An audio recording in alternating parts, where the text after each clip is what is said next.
दोस्तों सुप्रभातम, नमस्कार। मैं डी के व्यास एक बार पुनः व्यास एजुकेशन हब के इस मंच पर आपका हार्दिक अभिनंदन करता हूं। दोस्तों, हम आपकी पुस्तक के प्रथम अध्याय संसाधन एवं विकास के पहले 2 वीडियो देख चुके हैं। दोस्तों, आज हम पढ़ने वाले हैं भूमि निम्नीकरण और उसके संरक्षण के उपाय, अर्थात भूमि के निम्नीकरण के क्या क्या कारण है, किस किस क्षेत्र में किस किस कारणों से भूमि का निम्नीकरण हुआ है तथा हम इस भूमि निम्नीकरण के संरक्षण के लिए कौन कौन से उपाय अपना सकते हैं, इसके बारे में हम अध्ययन करने वाले हैं। दोस्तों, हम मनुष्य जितनी भी उसकी आवश्यकताएं हैं, उसकी आवश्यकताओं का लगभग 95%, कितना प्रतिशत दोस्तों, 95% कहाँ से प्राप्त करता है? भूमि से प्राप्त करता है दोस्तों। अर्थात उसकी आवश्यकताओं की अधिकांश पूर्ति कहाँ से होती है? भूमि से होती है। दोस्तों, वर्तमान में हम भूमि निम्नीकरण की बात करें तो भारत में लगभग 13 करोड़ हेक्टेयर, कितनी दोस्तों? 13 करोड़ हेक्टेयर भूमि क्या है? निम्नीकरण का शिकार है दोस्तों, निम्नीकरण का शिकार है दोस्तों। अब ये निम्नीकरण किस कारण से है? या तो वनों के उन्मूलन के कारण है, ठीक है, या अत्यधिक पशुचारण के कारण है, या जल के अपर्दन के कारण है। ये 13 करोड़ भूमि है दोस्तों, इसका लगभग 28% जो भूमि है वो किसके कारण है? वनों के उन्मूलन के कारण। किसके कारण? 28% भूमि का निम्नीकरण वन उन्मूलन के कारण है, वनोन्मूलन के कारण। जबकि 56% भूमि का निम्नीकरण जल के अपर्दन के कारण, जल के अपर्दन के कारण। और दोस्तों, 26% भूमि का निम्नीकरण लवणीय व क्षारीयता के कारण है। किसके कारण है दोस्तों? 28% भूमि का निम्नीकरण किसके कारण है? वनों के उन्मूलन के कारण। जबकि 56% भूमि का निम्नीकरण जल के अपर्दन के कारण है। और 26% भूमि है वो उसका निम्नीकरण किसके कारण से दोस्तों? लवणीय और क्षारीयता के कारण है। अब हम देखें कि किस किस क्षेत्र में किस किस कारण से भूमि का निम्नीकरण पाया जाता है। दोस्तों, हम बात करें जो हमारे पूर्वोत्तर राज्य और पर्वतीय प्रदेश हैं, उनमें भूमि का निम्नीकरण वनों के उन्मूलन के कारण हो रहा है। किसके कारण हो रहा है दोस्तों? वनों के उन्मूलन के कारण हो रहा है। अर्थात वहाँ वनों की अंधाधुंध कटाई हो रही है और उस अंधाधुंध कटाई के कारण भूमि का जो स्तर है वो नीचे गिरता जा रहा है। दोस्तों, हम बात करें राजस्थान, गुजरात, मध्य प्रदेश, उड़ीसा और महाराष्ट्र में जो भूमि का निम्नीकरण हो रहा है वो भूमि का निम्नीकरण किसके कारण से हो रहा है? अत्यधिक पशुचारण के कारण से, या फिर जो यहाँ रेगिस्तानी भूभाग है वो वायु के अपर्दन के कारण से यहाँ भूमि का निम्नीकरण हो रहा है। जबकि हमने देखा कि जितने भी पर्वतीय प्रदेश थे तथा जबकि जहाँ अपने यहाँ वन की मात्रा अधिक पाई जाती है, उन राज्यों में जैसे मध्य प्रदेश हुआ, छत्तीसगढ़ हुआ, मिजोरम हुआ, और जितने भी पर्वतीय प्रदेश हैं उन पर्वतीय प्रदेशों में जो भूमि का निम्नीकरण है वो वनों के उन्मूलन अर्थात वनों की अंधाधुंध कटाई के कारण हो रहा है। दोस्तों, अब हम बात करें पंजाब, हरियाणा, जहां अधिक सिंचित भूभाग है, जहां अत्यधिक सिंचाई की जाती है, उन क्षेत्रों में भूमि का निम्नीकरण किस कारण से हो रहा है? वहां भूमि का निम्नीकरण हो रहा है दोस्तों जल के अपर्दन के कारण। अर्थात जल द्वारा मिट्टी एक स्थान से दूसरे स्थान पर चली जाती है और वो बीहड़ भूमि युक्त क्षेत्र बन जाता है, अर्थात गड्ढे, गहरे गड्ढे वाली भूमि बन जाती है। तो इन राज्यों में पंजाब, हरियाणा, जहां सिंचित क्षेत्र वाले कई अन्य राज्यों के कई क्षेत्र हैं, उन क्षेत्रों में भूमि के निम्नीकरण का कारण जल का अपर्दन है। क्या है दोस्तों? जल का अपर्दन। एक बार आप इसका स्क्रीनशॉट ले लीजिए। दोस्तों, अब हम देख रहे हैं भूमि निम्नीकरण के संरक्षण के उपाय, कि भूमि जो निम्नीकरण है, भूमि का जो स्तर नीचे जा रहा है अर्थात गहरी गड्ढे हो रहे हैं, उनका किस प्रकार से हम संरक्षण कर सकते हैं, उसको किस प्रकार से रोका जा सकता है। सबसे पहले हम उपाय करेंगे अधिक से अधिक वन लगाकर, अर्थात ज़्यादा से ज़्यादा पेड़ लगाएं, पेड़ों की एक मेखला बना दी जाए, ठीक है। जहाँ भूमि का कटाव हो रहा है तो उस क्षेत्र में क्या है, पेड़ों की एक मेखला बना देंगे तो भूमि का कटाव आगे जाने से रुक जाएगा। तो ऐसे हम इस उपाय को अपनाकर भी भूमि के निम्नीकरण को रोक सकते हैं। दूसरा, चरागाहों के उचित प्रबंधन द्वारा, अर्थात किस प्रकार से रोकेंगे कि जहाँ चरागा क्षेत्र है उस चरागा क्षेत्र में एक निश्चित समय के लिए ही पशुओं को चारण के लिए समय दिया जाना चाहिए। एक निश्चित समय बाद उसको बंद कर देना चाहिए ताकि वहाँ जो प्रॉपर जो घास लगी हुई है उस घास को उस मृदा पर से हटाया ना जा सके। अगर पूरी तरह हट जाएगी तो क्या होगा, वो मृदा वहाँ से कट करके दूसरी जगह चली जाएगी। इसलिए चरागाहों के उचित प्रबंधन द्वारा भी हम भूमि के निम्नीकरण को रोक सकते हैं। तीसरा है रेतीले क्षेत्रों में कटीली झाड़ियाँ, अर्थात ऐसा भूभाग जहाँ रेतीला भूभाग है, उस रेतीले भूभाग में जो शुष्क पादप है, शुष्क वृक्ष हैं, वो शुष्क वृक्षों की एक मेखला लगा करके अर्थात कटीली झाड़ियों को लगा करके हम उस क्षेत्र से मृदा के कटाव को रोक सकते हैं। अर्थात वायु जब उस मृदा को उठा करके ले जाती है तो वो झाड़ियाँ क्या है, उनको रोकने में सफल होगी। इस प्रकार से उन क्षेत्रों में भूमि का निम्नीकरण नहीं होगा। बंजर भूमि का उचित उपयोग करके, अर्थात जो बंजर भूमि है उसको किसी न किसी काम में उपयोग में या काम में लेकर के हम उसके निम्नीकरण को रोक सकते हैं। दूसरा, खनन नियंत्रण। केवल हम अपनी आवश्यकताओं के अनुसार ही जो खनन है अर्थात जो पदार्थ हैं उनका खनन करें, ज़्यादा पदार्थों का खनन ना करें, अर्थात खनन पर नियंत्रण कर हम भूमि के निम्नीकरण को रोक सकते हैं। जल व भू प्रदूषण को रोककर, अर्थात जलवायु व भूमि में होने वाले जो प्रदूषण है उन प्रदूषणों को रोक करके भी हम भूमि के निम्नीकरण को रोक सकते हैं। दोस्तों, ये कुछ भूमि निम्नीकरण के संरक्षण के उपाय थे, ठीक है, जिनमें अधिक से अधिक वन लगाना। दूसरा क्या है, चारागाहों के उचित प्रबंध द्वारा रेतीले क्षेत्रों में कटीली झाड़ियाँ लगाकर और बंजर भूमि का उचित उपयोग कर खनन को नियंत्रित रूप से खनन करना। और लास्ट है, जल व प्रदूषण को रोककर हम क्या कर सकते हैं, भूमि के जो निम्नीकरण है उसको संरक्षित कर सकते हैं। दोस्तों, इसके आगे हम पढ़ेंगे मृदा संसाधन। क्या पढ़ेंगे? मृदा संसाधन। एक बार आप इसको स्क्रीनशॉट ले लीजिए।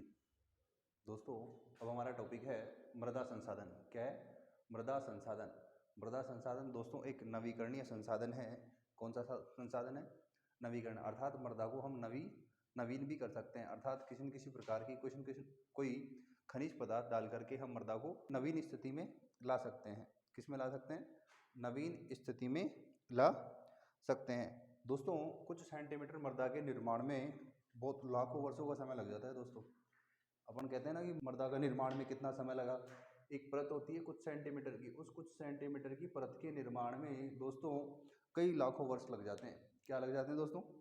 कई लाखों वर्ष लग जाते हैं। अब इनके निर्माण के लिए बहुत सारे घटक जो कारक हैं वो है दोस्तों, एक तो संस्तर शैलें इसके निर्माण को प्रभावित करती है। दूसरा, किस प्रकार की जलवायु है, संस्तर शैलों के साथ किस प्रकार की जलवायु है, अन्य जो जैविक पदार्थ है वो किस मात्रा में है, ठीक है। इसके साथ में जो जनक सेल जो मृदा का निर्माण करती है वो जनक सेलें, उच्चावच अर्थात उस समय का तापमान कितना है, ये सब चीज़ें मृदा के निर्माण को प्रभावित करती है। अर्थात ये मृदा निर्माण के घटक, मुख्य कारक या घटक होते हैं। दोस्तों, अब बात करें दोस्तों, जो मृदा होती है, मृदा दोस्तों जैविक और अजैविक दोनों प्रकार की होती है। अर्थात मृदा में जीवों का अंश भी पाया जाता है और अजैविक भी होती है, अर्थात उसमें जीवों का अंश भी नहीं पाया जाता। तो दोनों प्रकार की मृदा होती है, जैविक और अजैविक दोनों प्रकार की। अर्थात मृदा में जब हुमस होगी, मान लो तो हुमस होगी तो उसमें कुछ जीव के कण पाए जाएंगे, लेकिन जब उसमें हुमस नहीं होती तो उसमें जीवों के कण नहीं पाए जाते। इसलिए मृदा जैविक और अजैविक दोनों प्रकार की होती है। दोस्तों, हम बात कर रहे थे मृदा के निर्माण को निर्धारित करने वाले कारक कौन कौन से हैं। तो कारकों को मैंने बता दिया कि उसको जो संस्तर सेलें हो गई वो हो गई, जनक सेलें हो गई, उच्चावच हो गया, अन्य जैविक पदार्थ हो गए। इसके साथ साथ दोस्तों जो मृदा का निर्माण है उस निर्माण को प्रभावित और क्या क्या करता है, एक तो दोस्तों करता है उसका रूप, मृदा का रूप कैसा है, उसका रंग कैसा है, ठीक है, उसका गठन कैसा है, अर्थात उसके कण किस प्रकार के हैं, ठीक है, उसकी गहराई कितनी है, ठीक है, उसकी आयु कितनी है, उसमें रासायनिक और भौतिक कणों का प्रसार कितना है, ये सब मृदा के निर्माण को प्रभावित करते हैं। दोस्तों, इनके आधार पर मृदा को निम्न भागों में वर्गीकृत किया गया है। दोस्तों, किसके आधार पर? उसके निर्माण, आयु, गठन और रासायनिक तथा भौतिक गुणों के आधार पर। तो दोस्तों, इस आधार पर मृदा को कुछ भागों में बांटा गया है। कौन किस किस प्रकार की मृदाएं होती है दोस्तों? सबसे पहले हम देखें जलोढ़ मृदा। कौन सी मृदा दोस्तों? जलोढ़ मृदा। जलोढ़ मृदा भारत में सर्वाधिक मात्रा में पाई जाती है। अर्थात आपसे पूछा जाए कि भारत में सबसे ज़्यादा क्षेत्र पर या भूभाग पर पाई जाने वाली मृदा कौन सी है, तो दोस्तों आपको आंसर देना है जलोढ़ मृदा। कौन सी मृदा है दोस्तों? जलोढ़ मृदा। जलोढ़ मृदा में दोस्तों ये एक उपजाऊ मृदा होती है और जलोढ़ मृदा का जो भूभाग है वो सिंधु, गंगा और ब्रह्मपुत्र का जो भूभाग है उन क्षेत्रों में जलोढ़ मृदा का प्रसार पाया जाता है। दोस्तों, इसके अलावा हम बात करें और कहाँ कहाँ जलोढ़ मृदा का प्रसार है, दोस्तों महानदी गंगा, गोदावरी, कावेरी नदी का जो डेल्टाई भूभाग है, उन डेल्टाई भूभाग में भी जलोढ़ मृदा का प्रसार देखने को मिलता है। दोस्तों जलोढ़ मृदा में 3 प्रकार के कण पाए जाते हैं। दोस्तों जो जलोढ़ मृदा है, उस जलोढ़ मृदा में 3 प्रकार के कण पाए जाते हैं।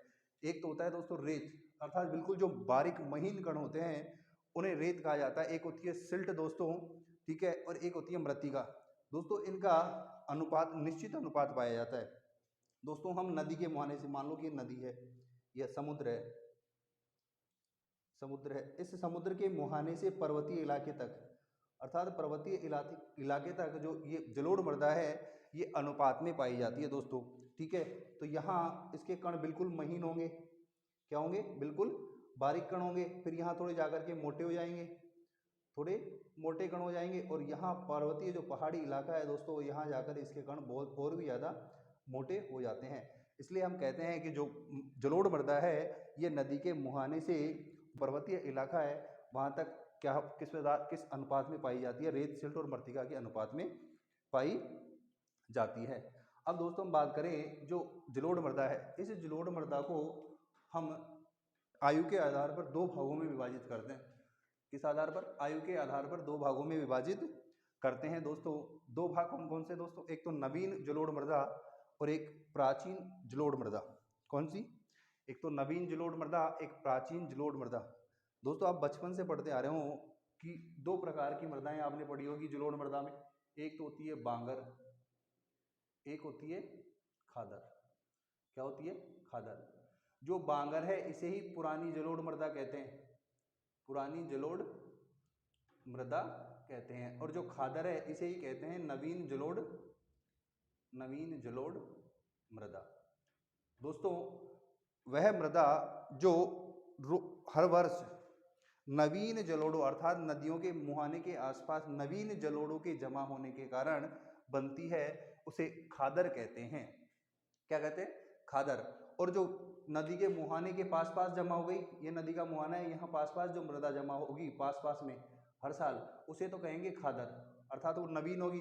और जो इसकी ये मृदा धीरे धीरे इधर खिसकती जाएगी, मुहाने से दूर खिसकती जाएगी, और जो दूर होने के बाद में ये मृदा धीरे धीरे थोड़ी कम उपजाऊ हो जाती है, इस कारण इसे कहते हैं पुरानी जलोढ़ मृदा, अर्थात जो काफ़ी वर्ष पहले जिसका निर्माण हुआ, अर्थात पुरानी जलोढ़ मृदा। समझ में आ गई दोस्तों।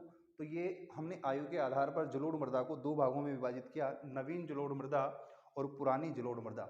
अब हम बात करते हैं जलोढ़ मृदा। जलोढ़ मृदा में दोस्तों गेहूं, चावल, ठीक है, इसके साथ साथ मूंगफली जैसे अनेक अन्य, गन्ना, अनेक ऐसी फसलें हैं जो उत्पादित होती है जलोढ़ मृदा में। अब जलोढ़ मृदा पाई कहाँ कहाँ जाती है दोस्तों, कौन कौन से भूभाग में जलोढ़ मृदा पाई जाती है।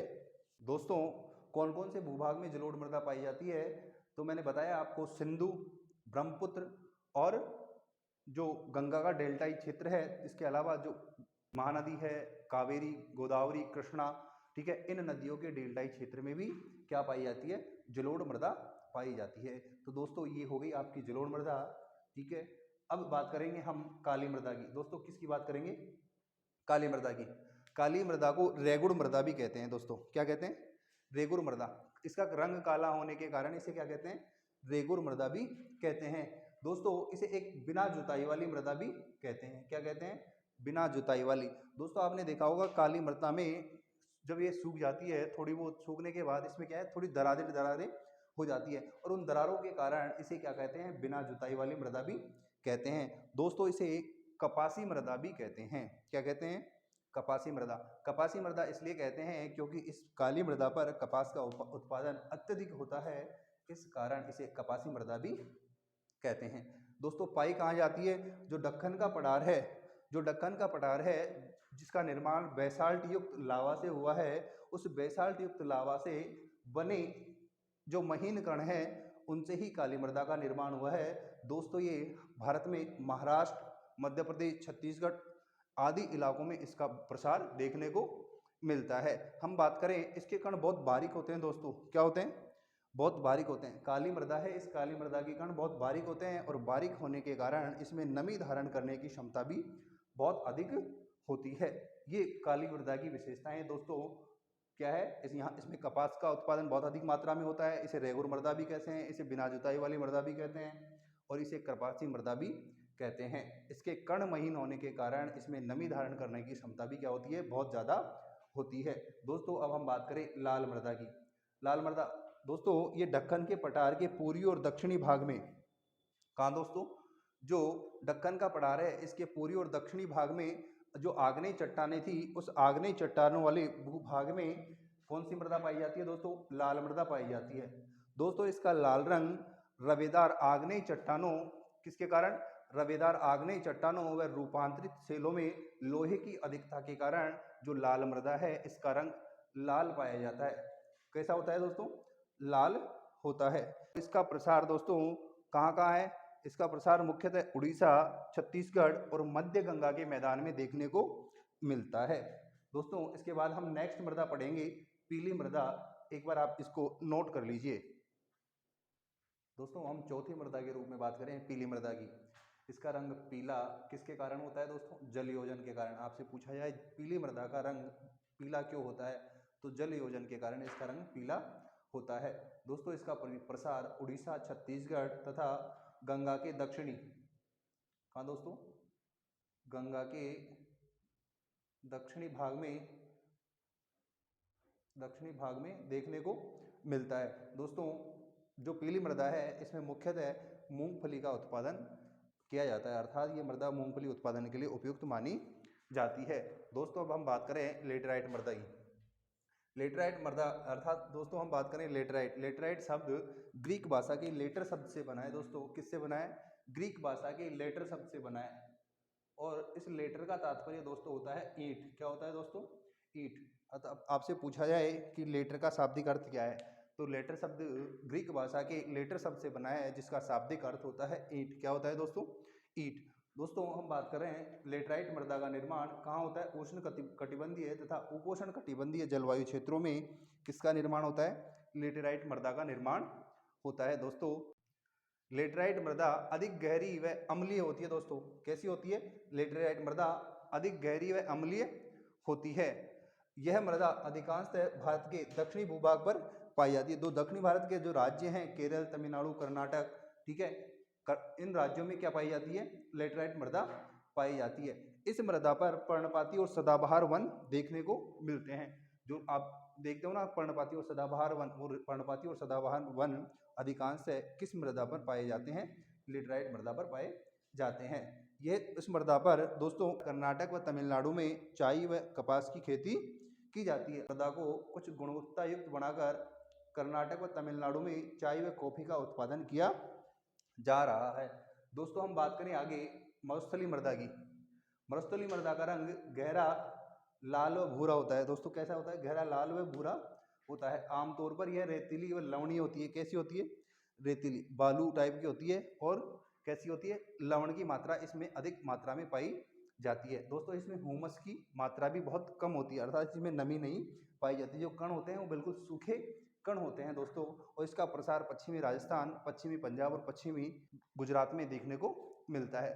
दोस्तों जो मरुस्थलीय मृदा है, इस मरुस्थलीय मृदा में अनेक प्रकार की दालें तथा मोटे अनाजों का उत्पादन किया जाता है।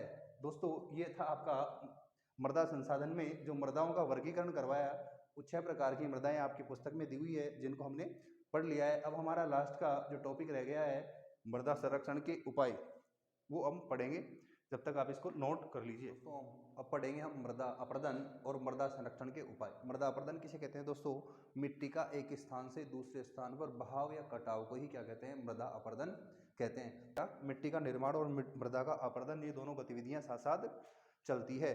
दोस्तों मृदा का अपरदन अब किस किस चीज़ से होता है, एक तो जल द्वारा मृदा का अपरदन होता है, वायु द्वारा मृदा का अपरदन होता है। ठीक है, तो जल द्वारा मृदा का अपरदन किस प्रकार से होता है, जब कोई नदियां बहती है और नदियां बह करके किसी एक स्थान से मिट्टी को बहाकर दूसरे स्थान पर ले जाती है तो वहाँ गहरी गहरी गड्डियाँ बन जाती है, गहरे गहरे गड्ढे बन जाते हैं, उन्हें उत्खात भूमि कहते हैं। दोस्तों इन उत्खात भूमि के जो क्षेत्र होते हैं इनको हम उत्खलास्कृति भूमि भी कहते हैं। अर्थात जब नदी बह कर के आती है और बहुत सारे गहरे गड्ढे हो जाते हैं, उन गड्ढों के बनने के कारण एक गहरी बीहड़ युक्त भूमि बन जाती है जिसे हम उत्खात भूमि कहते हैं। दोस्तों राजस्थान में जो चंबल नदी है, इस चंबल नदी का जो बहाव क्षेत्र है उस भाव क्षेत्र में हमें ऐसी उत्खात भूमि देखने को मिलती है। दोस्तों पवन अपर्दन से तात्पर्य दोस्तों, जब पवन वायु बहती है तो वायु अपने साथ जो मिट्टी के कण हैं उनको बहाकर एक स्थान से दूसरे स्थान पर ले जाती है, उसे ही हम कहते हैं पवन अपर्दन। दोस्तों अब हम जो मृदा का अपर्दन होता है, इस मृदा के अपर्दन को हम किस प्रकार से रोक सकते हैं, अर्थात मृदा का जो अपर्दन है उसके संरक्षण के उपाय कौन कौन से हैं। तो दोस्तों उसके मृदा अपर्दन के संरक्षण उपाय हैं, हम जब फसल उगाते हैं तो एक निश्चित भूभाग के बाद में हमें क्या करनी चाहिए, घास की छोटी सी पट्टी का निर्माण करना चाहिए, ताकि जो मृदा है उस खेत की दूसरी तरफ उड़ करके ना जा पाए। दूसरी बात करें हम हिमालय या ढलान वाले क्षेत्रों में सीढ़ीदार कृषि, अर्थात जब आपने देखा होगा जो पहाड़ी भूभाग है जहाँ चाय की खेती की जाती है, कॉफ़ी की खेती की जाती है, आलू वगैरह, या फिर पहाड़ी जो क्षेत्रों में जो कृषि की जाती है वो कृषि सीढ़ीदार खेत बनाकर की जाती है, अर्थात सीढ़ी नुमा खेत बना करके उन कृषि को किया जाता है। नेक्स्ट किसके आधार पर कर सकते हैं हम इसका मृदा का अपर्दन रोग किससे रोक सकते हैं, वन रोपण द्वारा, और ज़्यादा से ज़्यादा पेड़ पौधों को लगाकर हम मृदा के अपर्दन को रोक सकते हैं। दूसरा पेड़ों की श्रृंखला, अच्छा आप पश्चिमी राजस्थान में मैंने कहा कि यहाँ रेतीला भूभाग है और मृदा एक स्थान से उठकर दूसरे स्थान पर जाती है, तो पश्चिमी राजस्थान में अधिकांश जो अपर्दन होता है पवन अपर्दन होता है। कौन सा अपर्दन होता है, पवन अपर्दन। तो यहाँ पवन अपर्दन को रोकने के लिए पेड़ों की श्रृंखला हमें बनानी चाहिए, इस आधार पर हम इसको संरक्षित कर सकते हैं, मृदा के अपर्दन को रोक सकते हैं। दोस्तों आपका प्रथम अध्याय संसाधन एवं विकास ये अब समाप्त हो गया है। दोस्तों अब हम नेक्स्ट चैप्टर पढ़ेंगे, जब तक के लिए धन्यवाद। व्यास एजुकेशन हब के इस मंच को ज़्यादा से ज़्यादा लाइक शेयर और सब्सक्राइब करें। आपको बहुत बहुत धन्यवाद।